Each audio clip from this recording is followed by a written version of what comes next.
Hello everyone, আসসালামু আলাইকুম। সবাই কেমন আছেন? আশা করি আল্লাহর রহমতে ভালোই আছেন।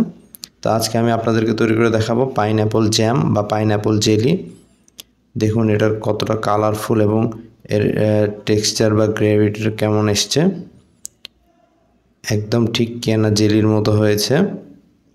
ঠিক কিভাবে আপনারা এরকম পারফেক্ট একটা জেলি তৈরি করতে পারবেন সেই রেসিপিটা আজকে দেখাবো। চলুন। তো প্রথমে আমি এখানে একটা বোল নিয়ে নিচ্ছি 2 কাপ পরিমাণ আনারসের রস। আমি একটা বড় সাইজের আনারসের অর্ধেকটা ইউজ করেছি, প্রায় 1.25 কাপের মতো রস হয়েছে এখানে। আপনারা ব্লেন্ডারে ব্লেন্ড না করে হাত দিয়ে চিপে এর আনারসের রসটা বের করে নিতে পারবেন। আনারসটা প্রথমে ছাল ছাড়িয়ে নেবেন, তারপর টুকরো করে কেটে হাত দিয়ে ম্যাশ করলে দেখবেন সুন্দর রস বের হয়ে আসছে। এরপরেতে দিয়ে দিচ্ছি প্রায় 1 কাপের মতো চিনি। তো আমি এখানে আগার আগার পাউডার ইউজ করব এই জেলিটা তৈরি করতে, তাহলে আপনি দোকানের মতো সেই ঘনত্বটা পাবেন এবং এতে চিনির পরিমাণও একটু কম লাগবে। আর আগার আগার পাউডার ইউজ না করলে সেক্ষেত্রে চিনির পরিমাণ দ্বিগুণ দিতে হবে।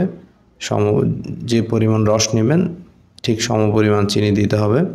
তা আমি এখানে 1.5 চা চামচ আগার আগার পাউডার নিয়েছি। আপনারা হাইস্ট 2 চা চামচ পর্যন্ত ইউজ করতে পারেন, তো আমি একটু কমই ইউজ করছি। তো সামান্য কিছুটা পানির সাথে আমি আগার আগার পাউডারটাকে মিশিয়ে নিচ্ছি। অবশ্যই একটু ভালো ব্র্যান্ডের আগার আগার পাউডার ইউজ করবেন। তো পানি মেশানো আগার আগার পাউডারটাকে আমি আনারসের রসের মধ্যে দিয়ে দিয়েছি। দিয়ে এগুলোকে একটু হালকা হাতে মিশিয়ে নিচ্ছি। চিনি এবং আগার আগার পাউডারটাকে আমরা চুলায় জাল করার পূর্বেই ঠান্ডা অবস্থাতেই মিশিয়ে নিতে হবে। তো এখন একটা প্যান নিয়েছি আমি, এটাতে আমি এখন এই আনারসের রসটাকে জাল করব।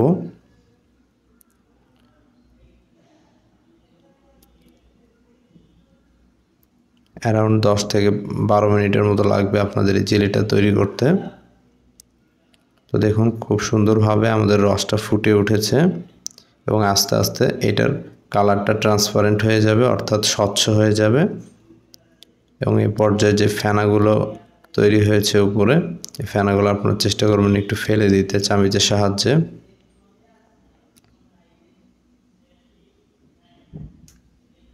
তা আমি এখন এখানে 1 ফালি লেবুর রস ইউজ করছি, আনুমানিক 2 চা চামচের মতো হবে। এই লেবুর রসটা আপনার চিনিটাকে ক্রিস্টালাইজড হতে দেবে না এবং এটা কিছুটা প্রিজারভেটিভের কাজ করবে এবং খুব সুন্দর একটা লেমন ফ্লেভার অ্যাড করবে আপনার এই জেলিতে। তো দেখুন আমি উপরের ফেনাগুলো ফেলে দিচ্ছি চামচের সাহায্যে।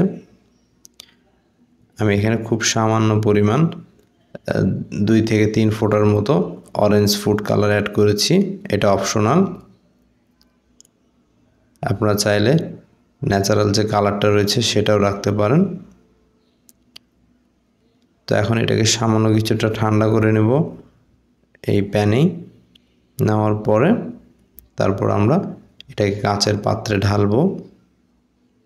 একটা পরিষ্কার শুকনো কাচের পাত্র নিয়েছি আমি এখানে, বা কাচের বয়াম, যেটাতে আমি আমাদের জাল করে রাখা আনারসের রসটাকে ঢেলে দিচ্ছি।